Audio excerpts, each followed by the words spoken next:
L'homme a toujours migré. Dans un premier temps, il a peuplé les continents. Mais poussé par la nécessité, la cupidité ou par simple curiosité, il a continué. Notre vie découle des vagues de migration passées et c'est leur histoire que je veux retracer.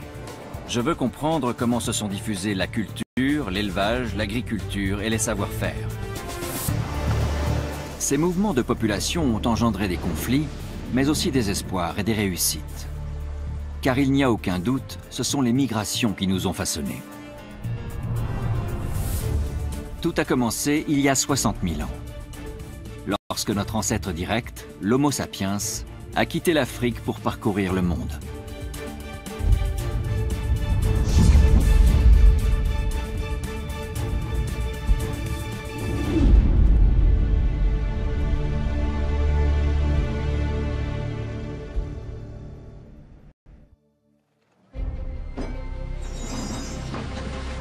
Au XIXe siècle, tout s'accélère.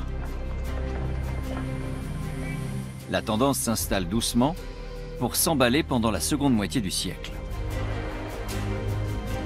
La révolution industrielle ouvre de larges horizons à l'humanité.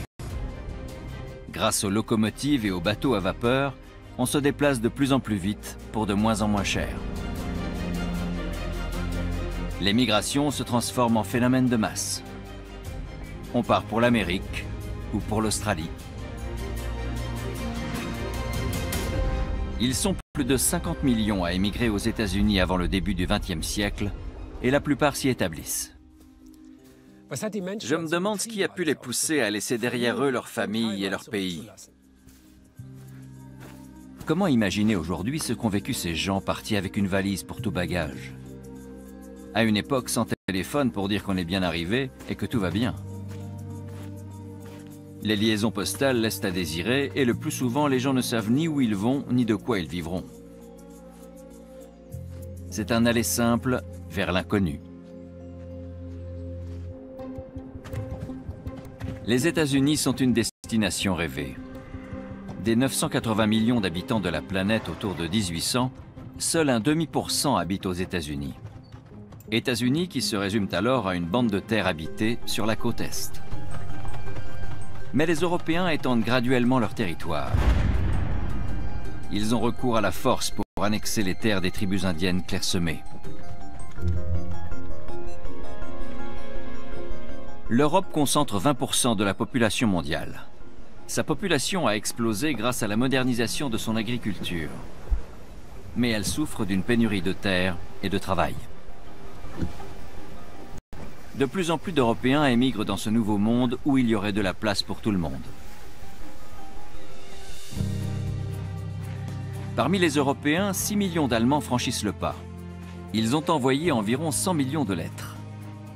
Certaines sont conservées dans la bibliothèque Gotha de l'université d'Erfurt. L'historienne Ursula Lemkuhl en a lu et étudié une bonne partie. Madame Lemkuhl, vous avez un fonds de 10 000 lettres dans vos archives. Combien en avez-vous lu? J'ai dû en lire 4 000. Je me suis surtout consacrée aux correspondances suivies, qui sont très intéressantes, dans la mesure où elles permettent de retracer des parcours de vie. Nous avons une série de lettres qui couvre 150-160 ans de correspondance. C'est passionnant de suivre l'évolution d'un émigrant, de voir sa destinée. Vous vous immiscez dans leur vie privée, car il s'agit surtout de lettres personnelles. Oui, ce sont des lettres adressées à des membres de la famille, et elles contiennent des détails très intimes. C'est vrai qu'on a parfois l'impression de tomber dans le voyeurisme, car il y est question de mort, de maladie et de sentiments, évidemment. La tristesse, le bonheur, tout cela en fait partie. À partir de ces milliers de lettres, vous pouvez certainement établir une étude comparative de leur évolution. Ont-elles des points communs ou sont-elles toutes foncièrement originales et différentes? Il y a des leitmotifs pour informer. C'est toujours « Nous sommes bien arrivés, tout va bien, ne vous faites pas de soucis ».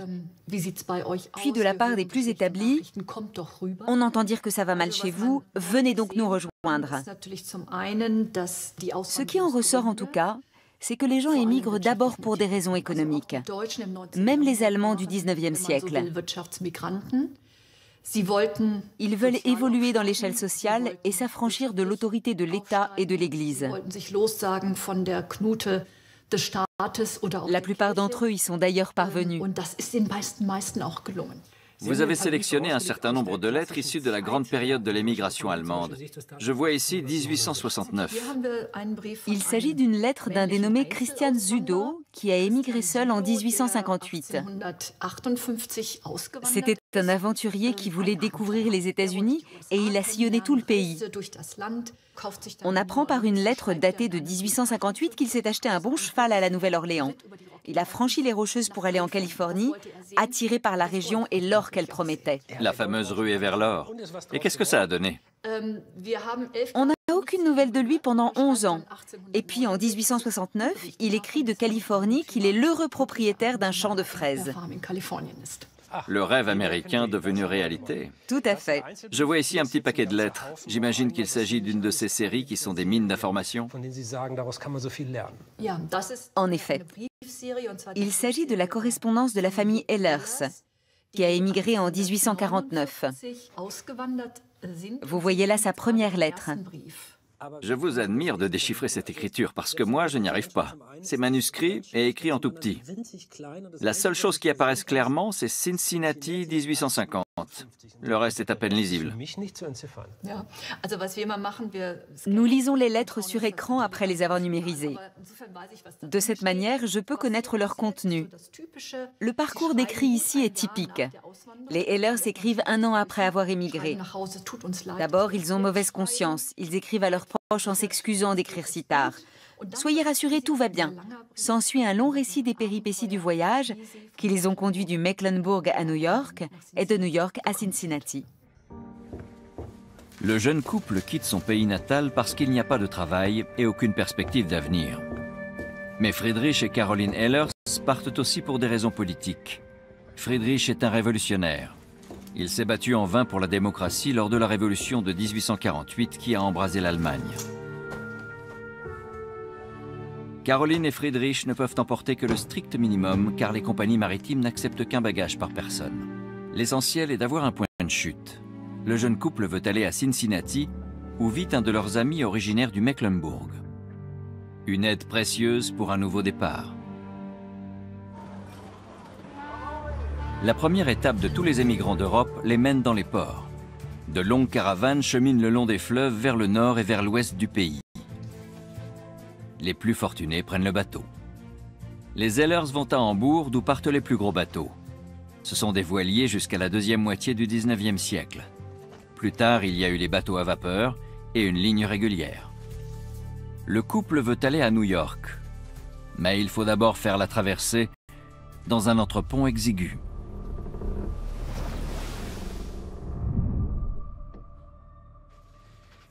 Pour des millions de migrants, le rêve d'une nouvelle vie a commencé dans les entrailles d'un bateau où leur espace vital était un carré d'1,80 m de côté pour 6 adultes plus les enfants. Difficile à imaginer. Moi, personnellement, j'en ai déjà des crampes. Extirpons-nous d'ici, d'autant plus qu'on n'est pas censé se prélasser dans les coulisses d'un musée. Je me trouve ici en Basse-Saxe, au musée allemand de l'émigration de Bremerhaven. Il s'agit là d'une fidèle reconstitution de l'entrepont du voilier Bremen, construit en 1854. Des centaines de gens s'entassaient dans des entreponts comme celui-ci, et le voyage pouvait durer 3 mois. Traverser l'Atlantique dans de telles conditions n'était certainement pas une partie de plaisir. La plupart des émigrants n'ont jamais vu la haute mer. Leur voyage vers l'inconnu est d'une monotonie et d'un ennui sans fin. Les journées sont interminables. Les passagers sont déchirés entre l'appréhension et l'espoir d'une nouvelle vie. On procède régulièrement à des fumigations dans l'entrepont pour éviter la propagation des maladies infectieuses, sans grand succès.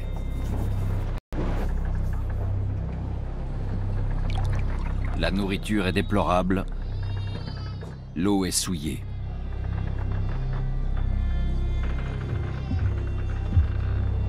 Beaucoup souffrent du mal de mer. Certains ne survivent pas à la traversée.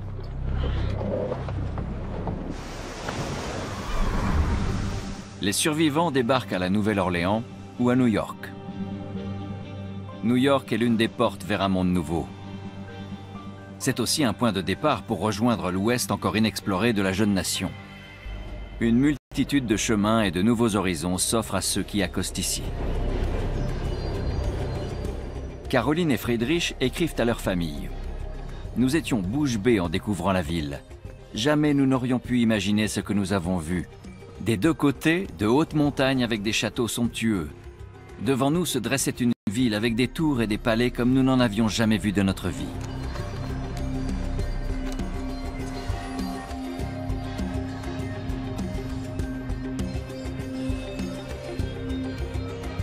Malheureusement, ils avaient perdu l'adresse de leur contact. Quelle histoire! Les Ehlers débarquent de leur petit village natal ici, dans les lumières de la ville. Ils sont perdus, livrés à eux-mêmes, et ils ne parlent pas un mot d'anglais. Tout ce qui leur reste, c'est l'espoir de s'en sortir d'une manière ou d'une autre. C'est sans doute cet espoir qui fait la particularité des hommes, donc aussi des migrants. L'espoir se transforme alors en force et permet de se reconstruire. Le couple ne passe qu'une journée à New York. Après tout, il a encore une longue route à faire, comme la plupart des émigrants.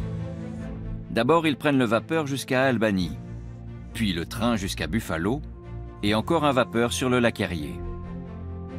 La dernière étape se fait en train.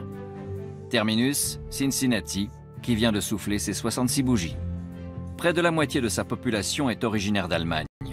Sans surprise, c'est parmi leurs compatriotes que Caroline et Friedrich se sentent le mieux. Les débuts sont rudes, écrivent-ils. Ils travaillent dur et sans relâche. Mais l'Amérique est un pays libre, sans police qui espionne et où les femmes ont plus de droits.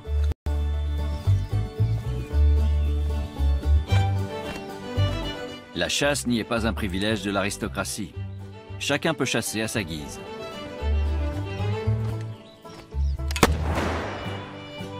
Malgré les difficultés, Friedrich est content d'être parti.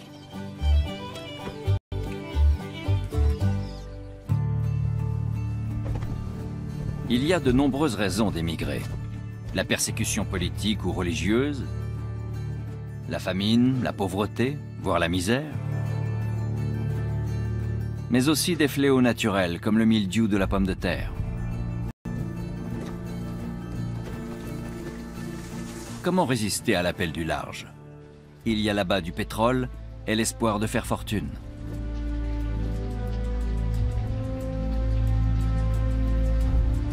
Il y a de l'or aussi, et le rêve de découvrir un filon. Mais le plus souvent, les émigrants ne veulent qu'une parcelle de terre à eux et du travail. Quelquefois, les causes de leur départ sont si lointaines qu'ils en ignorent jusqu'à l'existence. En 1815, l'éruption du Tambora en Indonésie a fait tomber de la neige en plein été en Europe. Les conséquences sont dramatiques. 1816 restera dans les mémoires comme l'année sans été. Un voile de cendres refroidit l'atmosphère du climat mondial. Dans toute l'Europe, les récoltes sont mauvaises. Les gens ont faim et beaucoup se décident à partir. Aux États-Unis aussi, des milliers de personnes quittent la côte est froide et humide pour aller vers l'ouest. Là-bas, il reste encore des territoires à conquérir.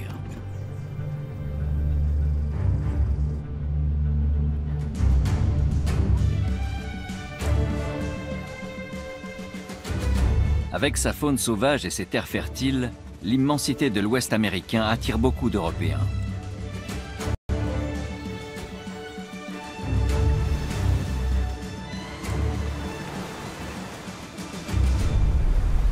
De nouvelles villes sortent ainsi de terre et elles attirent encore plus d'Européens.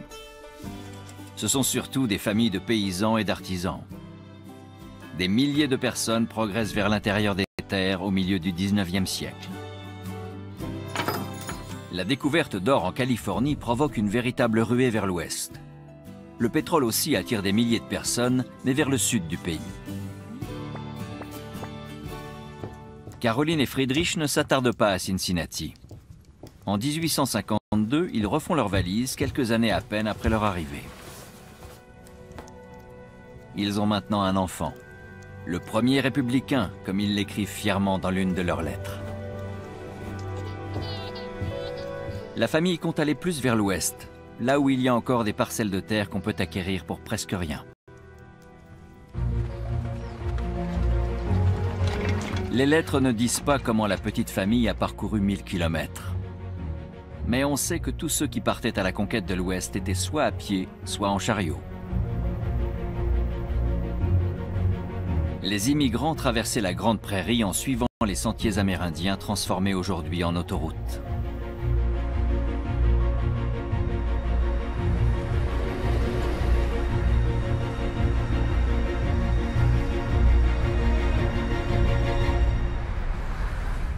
Les nouveaux venus jalonnent alors leurs concessions. Une parcelle que le gouvernement leur concède pour très peu d'argent.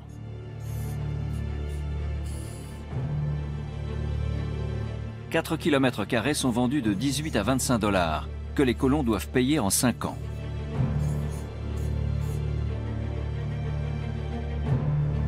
Au début, ces pionniers habitent souvent dans des taudis. Mais rapidement, ils se regroupent et construisent ensemble des maisons en bois et des granges. La conquête de l'Ouest se poursuit. Le pays de la liberté se dote de la première ligne transcontinentale. Mais qu'en est-il vraiment de la liberté autoproclamée de ce pays? Les nombreuses tribus amérindiennes qui peuplent les grandes plaines sont expulsées par le gouvernement, par la force si nécessaire.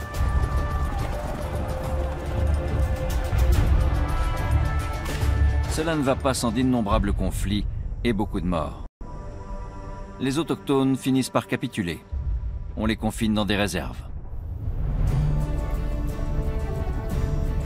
Les bisons qui paissaient dans la prairie sont progressivement remplacés par des bovins européens.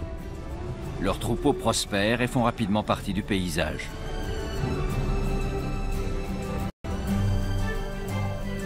L'herbe des prairies fait bientôt place aux cultures. La famille Ehlers pose ses valises dans le petit village d'Oskaloosa. Comme tous les villages d'immigrants, cette localité de l'Iowa se développe très rapidement. 150 maisons y sont construites chaque année. Bientôt, on voit sortir de terre des églises, des boutiques, un moulin et une école allemande. La seule chose qui manque, confie Friedrich, ce sont des filles allemandes à marier. En 1860, il y a enfin une gare au village.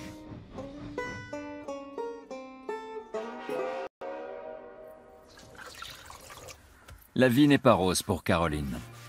Elle écrit à ses parents « J'ai perdu mon 3e enfant au 5e mois de grossesse, le 4e est en route. J'ai beaucoup de soucis. Les enfants ont des convulsions, des vers et ils toussent. En plus, il y a maintenant des bars à bière. Friedrich n'est pas souvent à la maison. Mais le pire est à venir. Il part en voyage et ne revient plus.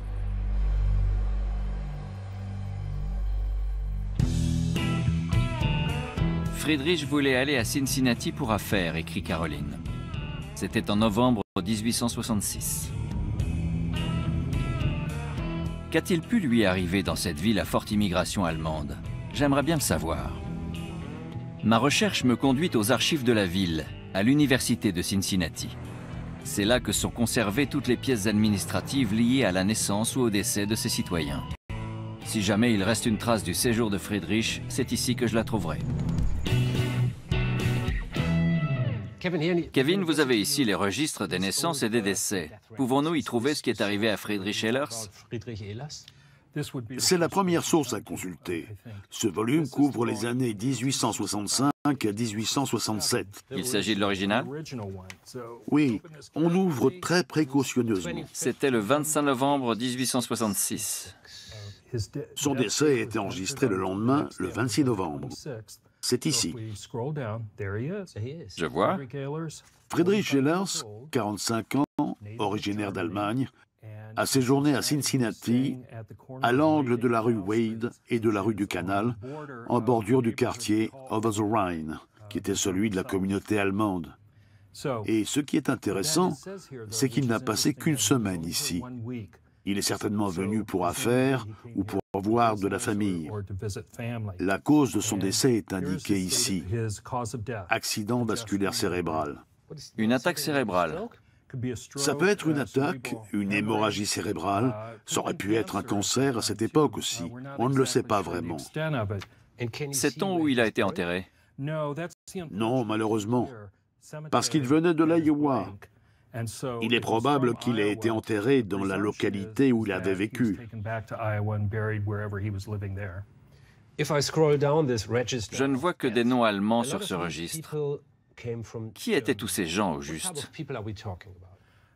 Des pauvres, des gens de la classe moyenne, mais aussi des Allemands aisés, et une bonne part de révolutionnaires de 1848, tous prêts à prendre un nouveau départ. Après la Révolution. Certains sont venus parce qu'ils n'avaient rien à perdre et qu'ils étaient en quête d'un pays plein de promesses et de nouvelles perspectives pour leur famille. Il y a des Allemands qui sont arrivés et qui ont créé des brasseries, des ébénisteries et des boucheries. Et ils étaient alors en mesure de fournir du travail aux vagues d'immigration suivantes. Alors, contrairement à ce que voudrait le cliché, il n'y avait pas que des pauvres. Il y avait aussi des riches. Mais est-ce qu'ils partageaient la même mentalité? Et comment a-t-elle pesé sur l'avenir du pays? Il y a des gens paresseux partout, mais la mentalité générale était celle de gens déterminés et pleins d'énergie. Ils étaient convaincus qu'ils pouvaient contribuer à l'effort collectif pour bâtir ce pays. C'est ce qu'ont apporté les immigrants. Ils pouvaient être allemands, irlandais ou italiens, peu importe. L'Amérique est née de cet aspect positif de l'immigration. La dernière lettre de Caroline en notre possession date de 1867, un an après la mort de Friedrich. Elle dit qu'elle a du mal à surmonter ce deuil. Restée seule avec ses enfants, elle vend tout ce qu'elle possède et ne garde qu'un cochon et une vache. Par l'administration du cimetière d'Oskaloosa, Kevin Grace a appris que Caroline avait survécu 12 ans à son mari. Elle y repose depuis à ses côtés.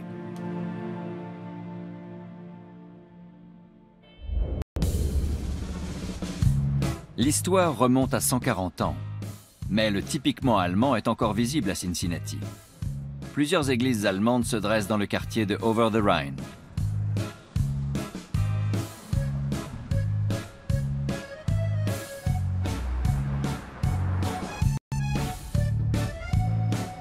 Beaucoup de rues ont conservé leur nom allemand.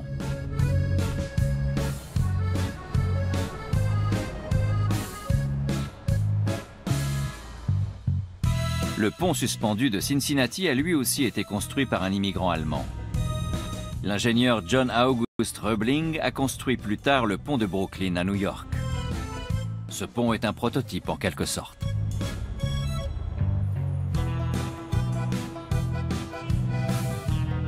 Il reste encore de nombreuses brasseries allemandes dans la ville.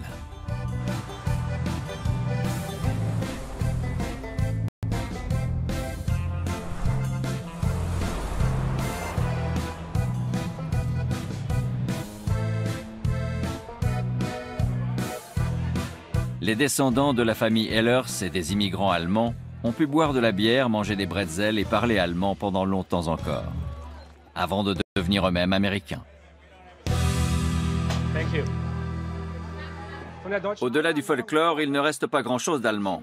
Les bretzels, la bière et quelques établissements typiques. Mais ce n'est pas ce qu'il y a de pire. Pour le couple Ehlers, le rêve américain ne s'est pas réalisé. Mais d'autres ont fait aux États-Unis une carrière qu'ils n'auraient pas pu faire sur le vieux continent. Johann Astor n'a pas un sou vaillant quand il arrive. Il spécule dans l'immobilier, devient multimillionnaire et crée la chaîne d'hôtels Waldorf Astoria. Son compatriote Eberhard Anheuser rachète une brasserie en faillite, connue aujourd'hui sous le nom de Budweiser. Loeb Strauss, alias Levi Strauss, coud le premier gin en 1873 à San Francisco. Un autre Allemand crée avec son gendre la banque Goldman Sachs. En 1853, Heinrich Steinweg fonde avec ses fils la compagnie Steinway & Sons. Le Souabe Karl Laemmle achète un élevage de poulets d'où il fait surgir les Universal City Studios. Hollywood est né.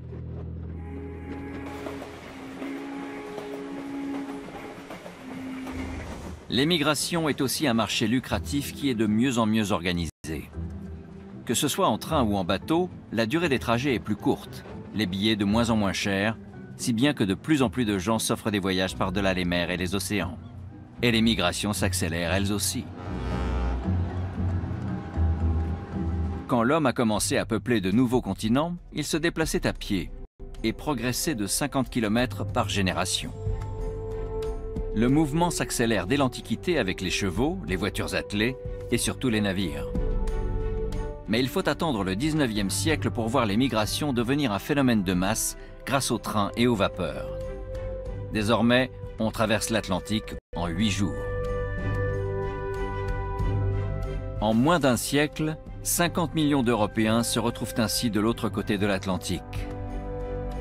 Et 40 millions d'Asiatiques émigrent partout dans le monde. Vers la fin du 19e siècle, les immigrants sont si nombreux outre-Atlantique que pour la première fois, le pays se ferme. La Grande Dépression de la fin du siècle a plongé beaucoup de gens dans la misère. Les États-Unis souhaitent régler leurs problèmes intérieurs plutôt que d'accueillir tous ces migrants.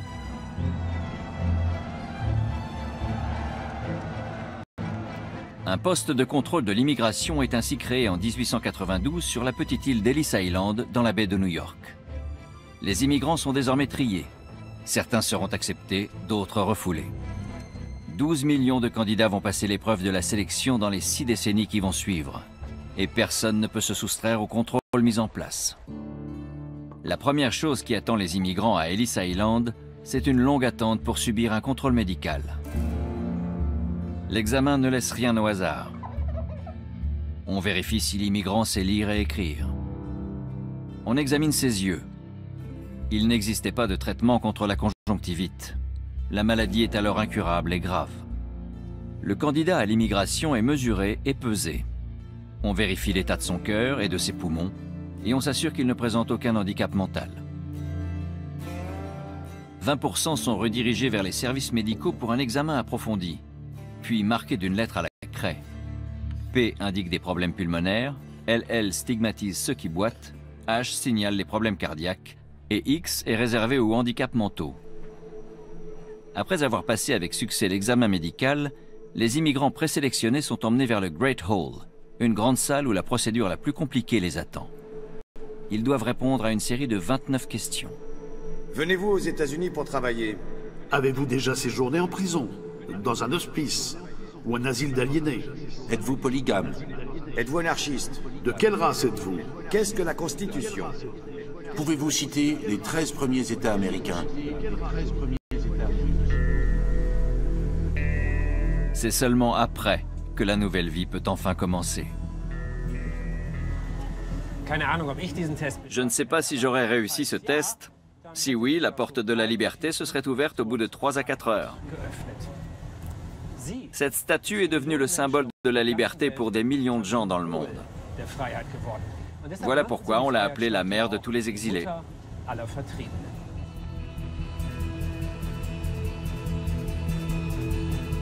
Les 2% de candidats renvoyés sont le plus souvent malades, handicapés mentaux, criminels ou persécutés politiques. Pour eux, le port de l'espoir se transforme en vallée de larmes. Mais qui décide du sort et de la destination de chacun?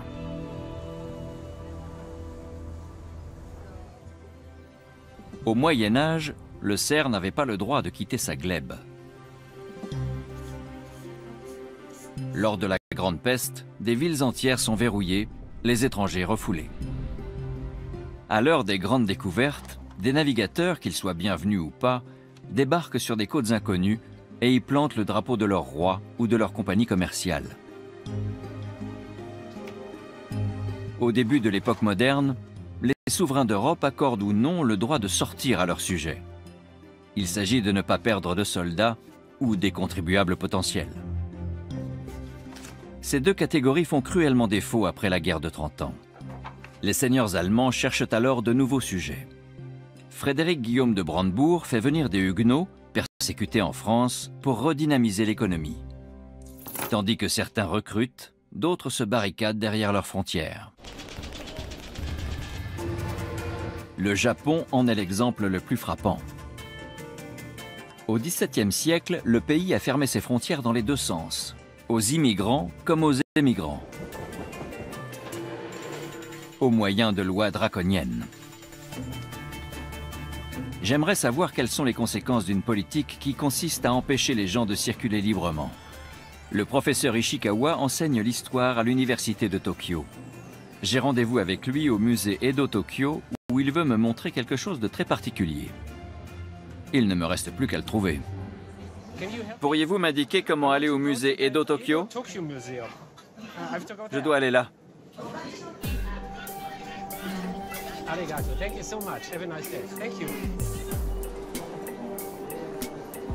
À l'ère de la mobilité et de la globalisation des échanges, j'ai beaucoup de mal à imaginer un pays complètement isolé du reste du monde. Le Japon l'a été pendant 200 ans. Sa population est restée très homogène. Tokyo n'a rien à voir avec un melting pot comme New York ou Mexico. Ce long isolement a-t-il eu des effets positifs ou négatifs sur le pays et sa population?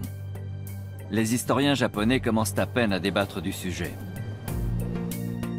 Personne n'aurait songé à remettre en question la politique nippone au cours des siècles passés. Le professeur Ishikawa fait partie d'une jeune génération de chercheurs déterminés à analyser en profondeur et sans complaisance l'histoire de leur pays.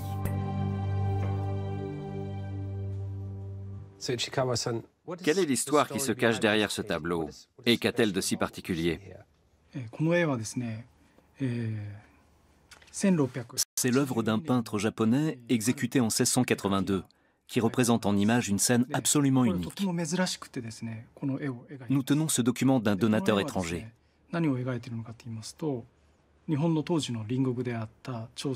Quand on analyse attentivement cette estampe, on voit qu'elle représente un groupe de diplomates coréens. C'est d'autant plus étonnant que la politique isolationniste japonaise, appelée Sakoku, avait complètement fermé le pays aux étrangers. Ces hommes avec les chapeaux sont donc coréens.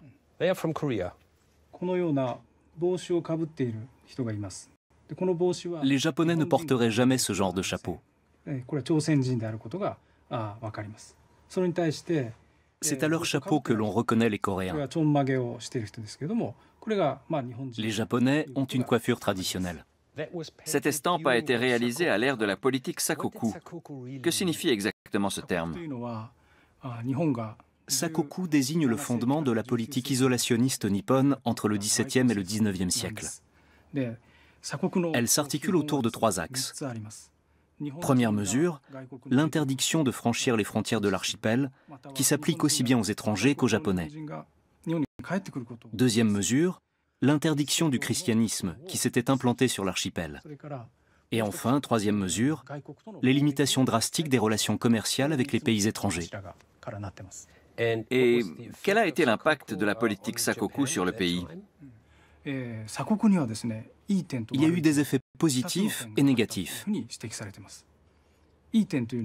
Une paix qui a duré plus de 200 ans fait certainement partie des effets positifs. Elle a permis le développement d'une culture typiquement japonaise. Une grande partie de ce que l'on perçoit comme étant de pures traditions japonaises aujourd'hui date de cette période.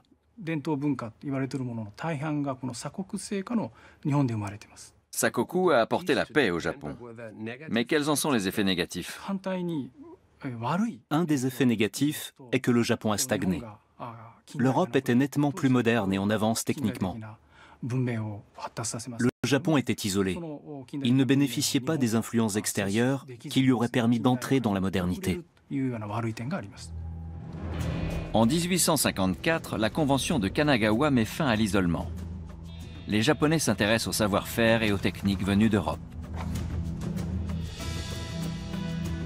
Le Japon envoie une délégation faire le tour du monde. Elle revient au bout de 2 ans après avoir collecté tous les savoirs occidentaux qu'elle applique immédiatement. Les Japonais construisent un réseau de chemins de fer modernes avec des locomotives à vapeur. Ils adoptent aussi les bateaux à vapeur. En 1889, le shogun proclame une nouvelle constitution calquée sur celle de la Prusse. En un temps record, le pays s'ouvre au reste du monde.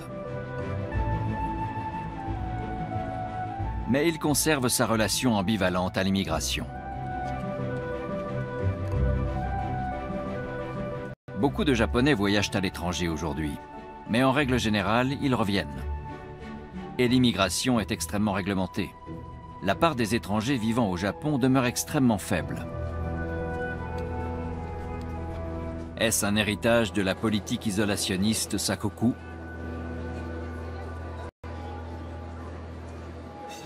La période Sakoku a-t-elle encore une influence sur la société japonaise? Oui, et à de multiples égards. L'ère Sakoku a permis de préserver la culture, le caractère monoethnique, la religion et la langue du Japon. L'homogénéité de notre société est à mettre au crédit de cette politique. Nous avons un fort sentiment d'unité.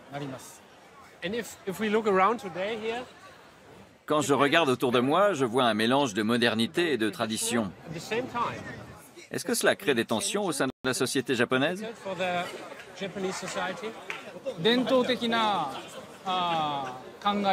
Avoir su préserver la façon de penser traditionnelle est en effet une particularité du Japon. Mais je crois que cette particularité est en train de disparaître. La pensée traditionnelle, qui fait partie intégrante du système Sakoku, s'éteint doucement. Nous vivons maintenant dans la modernité. La mondialisation fait disparaître le cœur et l'âme du Japon, et avec eux les valeurs traditionnelles du pays.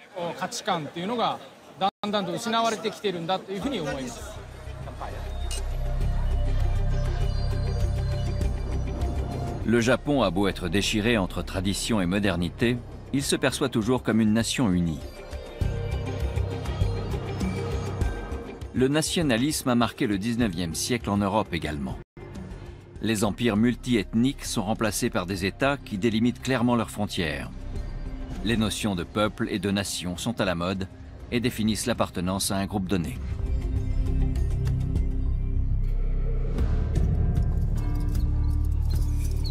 En Afrique, les Européens définissent arbitrairement les frontières de leurs colonies.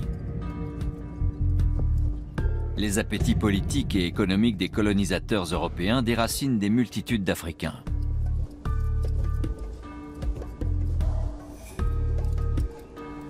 Au cours de leur guerre d'indépendance, les Grecs chassent des milliers de Turcs de leur territoire. En conquérant le Caucase, les Russes contraignent à l'exil près d'1 million de musulmans. Dans le cadre de sa politique de germanisation, l'Empire allemand fondé en 1871 expulse les Polonais et les Juifs de ses provinces de l'Est.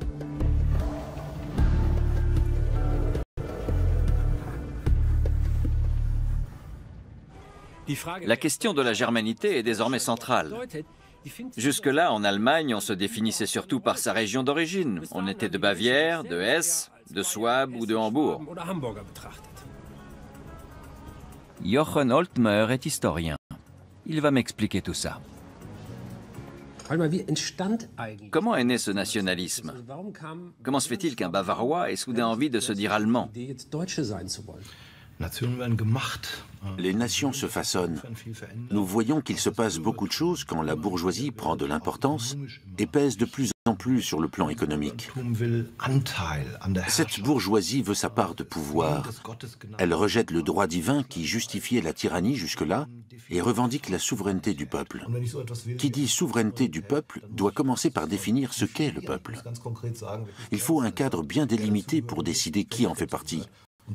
Et c'est sur cette toile de fond que des peuples préexistants vont émerger des nations. On fabrique ces nations. Ce processus a lieu précisément au moment où l'Allemagne cesse d'être un pays d'émigration pour devenir un pays d'immigration. Au début du XXe siècle, pour la première fois, il y a plus de gens qui s'installent dans le pays que de gens qui le quittent. Ces travailleurs immigrés ont notamment construit le métro de Berlin. Quand j'entends le mot « travailleur immigré », la première chose qui me vient à l'esprit, ce sont les pizzas et les kebabs. Des choses qui sont arrivées dans le pays quand j'étais jeune et qui sont toujours là. Oui, mais il y a eu d'autres flux migratoires vers l'Allemagne avant cela. Pendant la deuxième moitié du XIXe siècle, et surtout vers la fin du siècle, de plus en plus de gens en provenance d'autres pays affluent en Allemagne, qui devient ainsi un pays d'immigration. Et on constate qu'une ville comme Berlin, par exemple, a été construite par des immigrés aussi bien en profondeur qu'en hauteur. Comment ça a fonctionné? Qui a initié ce flux migratoire de travailleurs? On est allé les chercher à l'aide de recruteurs. Des entreprises ont envoyé des agents dans les pays d'origine et les ont recrutés en leur proposant de l'argent. Et si les gens constatent qu'ils gagnent mieux leur vie sur place, leurs familles et les proches ont tendance à vouloir les rejoindre. C'est ainsi qu'une tradition de l'immigration s'est établie dès avant la Première Guerre mondiale. Au début du XXe siècle, les villes de l'Empire allemand étaient multiethniques. Puis arrivent les grandes catastrophes du XXe siècle, les deux guerres mondiales. Elles provoquent des vagues de migration à grande échelle et des souffrances sans fin.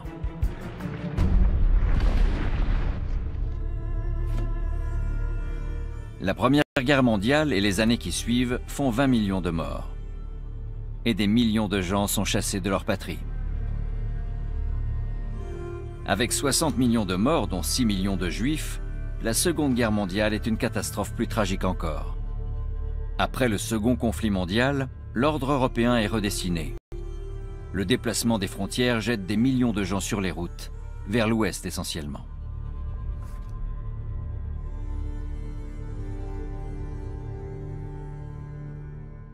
« 14 millions d'Allemands assimilés quittent les pays du bloc soviétique. Ils en sont chassés ou craignent les représailles du pouvoir soviétique et de la population autochtone. Waltraud Schmidt est de ceux-là. Elle a grandi en Prusse orientale. Ceux qui en ont réchappé racontent des choses terribles. Beaucoup n'arrivent même pas à en parler. Pour d'autres, les plaies se sont refermées. Vous souvenez-vous du jour où vous avez fui? Oui. Je me souviens que c'était la guerre et que j'étais dans le jardin de notre maison avec mon père et ma mère. À l'est, le ciel était rouge. Il y avait des coups de tonnerre comme un jour d'orage et nous devions fuir.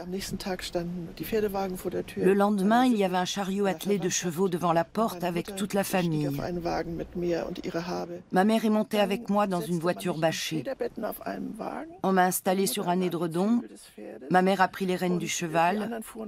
Les autres étaient devant et nous suivions derrière. Nous étions dans une allée. Les rangées d'arbres formaient une voûte au milieu. Un avion est arrivé et nous a tiré dessus. Le sol autour était marécageux et giclait sous l'impact des balles. Mon arrière-grand-père était resté assis dans la voiture. Les femmes se cramponnaient aux arbres pour se protéger. Mais vous étiez où? Les autres s'étaient réfugiés derrière les arbres? J'étais assise dans la voiture et je regardais. Qu'est-ce que j'aurais pu faire? C'était l'endroit le plus dangereux. Bien sûr. Ensuite, nous sommes arrivés à la lagune de Courlande. Elle n'était pas complètement gelée, mais nous devions traverser coûte que coûte pour rejoindre Pillau. Les voitures qui avaient sombré avaient laissé de grands trous dans la glace. On n'avait plus qu'un seul cheval et un petit chariot, et on s'est dit que la glace allait nous porter. Et en effet, elle a tenu. Tous n'ont pas eu autant de chance. On estime qu'un demi-million de personnes n'ont pas survécu à la fuite. Certains sont morts gelés ou se sont noyés. D'autres ont été fusillés ou se sont suicidés.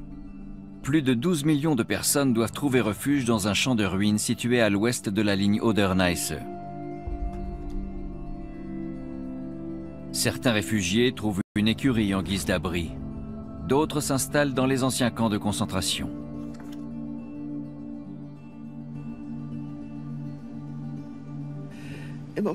En octobre 1945, nous sommes arrivés dans la région de Hambourg. Les habitants vous ont-ils bien accueillis ou ont-ils manifesté de l'hostilité? Quand les trains arrivaient, on faisait descendre les réfugiés, on les rassemblait dans un grand bâtiment, et là, les gens qui étaient désignés pour les héberger venaient les sélectionner. Ils les passaient en revue et ils faisaient leur choix. Oui, ils faisaient leur choix. J'ai eu de la chance, car nous avons atterri chez des personnes âgées très gentilles. Quelle taille faisait votre chambre? 14 mètres carrés, Et vous étiez combien? 3 personnes, Combien de temps êtes-vous resté? 8 ans. L'Allemagne se remet bien de la guerre. L'économie est en forte croissance. En l'espace de quelques années, les infrastructures et les villes détruites sont reconstruites. Il y a du travail pour tout le monde, y compris pour les réfugiés. Ils sont assimilés par l'économie. Mais qu'en est-il de leur culture? L'intégration fonctionne plus ou moins bien. On a vu des réussites au cours de l'histoire, par exemple celle des Allemands de Prusse orientale. Pourquoi a-t-elle si bien fonctionné? On peut se poser la question. Il y a ce mythe de leur intégration rapide, mais on voit qu'ils sont quand même confrontés à une certaine hostilité parce qu'il y a une situation de rivalité par rapport aux vivres qui sont rationnés, par rapport au travail. Le fait qu'ils viennent de l'Est joue en leur défaveur. La croyance que tout ce qui vient de l'Est est dangereux et étranger est très répandue en Allemagne. Il a fallu des décennies avant que ce groupe soit perçu comme une partie du pays. Ils ont eu de grandes difficultés à se loger, à trouver du travail et à retrouver la place qu'ils avaient avant-guerre dans la société.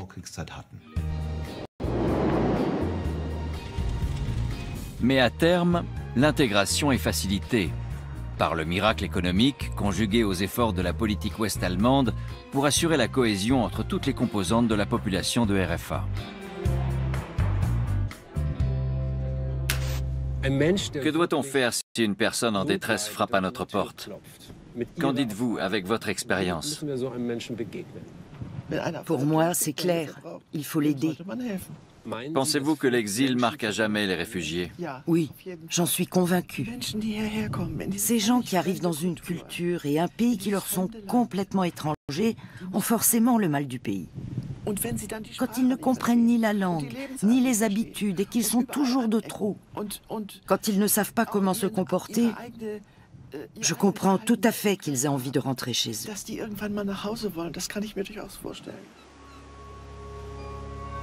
Ils sont des millions à fuir leur pays aujourd'hui même.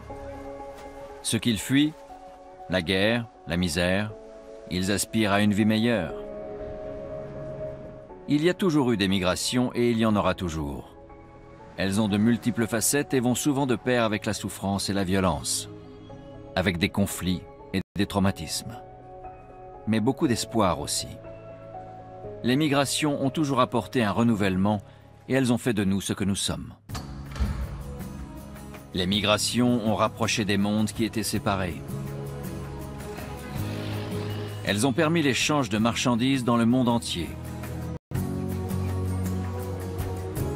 Les flux de migrants ont remodelé nos habitudes de vie et notre alimentation.